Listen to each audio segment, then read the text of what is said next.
সুপ্রিয় দেশবাসী, আজ আমি আলোচনা করব এই পৃথিবীর বাইরে সম্বন্ধে, চাঁদের দেশ সম্বন্ধে। আসলে চাঁদের দেশ, ওখানে মানুষ কি কখনো বসবাস করতে পারবে? ওই দেশটা দিয়ে কি হবে? এই গবেষণাটা আমি করব। যারা আমার গবেষণায় উপকৃত হইবেন অবশ্যই আমার নামটা লিখে রাখবেন, কারণ এটা অনেক গভীর গবেষণা এবং আমার নামটা লিখে রাখা অবশ্যই প্রয়োজন। কেউ আমার কথাবার্তা শুনে তথ্যগুলি নিজের নামে চালিয়ে দিবেন না, কারণ এটা একটা অপরাধ।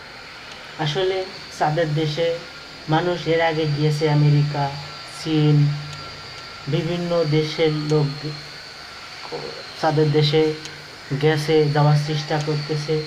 আমি বলতে চাই, এই চাঁদের দেশে যাতায়াত রানিং থাকতেছে, ভবিষ্যতে থাকবে, কিন্তু এই চাঁদের দেশ আমরা যারা মানব জাতি আছি তাদের জন্য খুবই গুরুত্বপূর্ণ। কারণ এই চাঁদের দেশ দিয়ে কী করতে হবে? এই চাঁদের দেশে কন্টিনিউ মানুষ থাকতে হবে। সেই চাঁদের দেশের মানুষের সাথে পৃথিবীর মানুষের যোগাযোগ থাকতে হবে। আর এই মানুষ কীভাবে থাকবে? মানুষ কেনই বা এত যেখানে পানি নাই, কোনো বসবাসের উপযোগী নাই, সেখানে কেন থাকবে?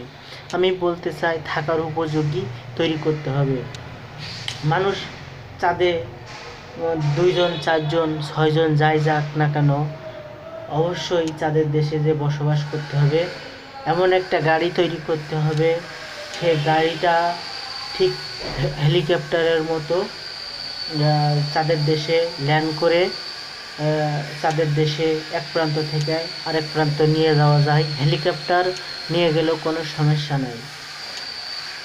মানে চাঁদের দেশে প্রথম মানুষ কারা থাকবে? যারা মৃত্যু পথযাত্রী, যাদেরকে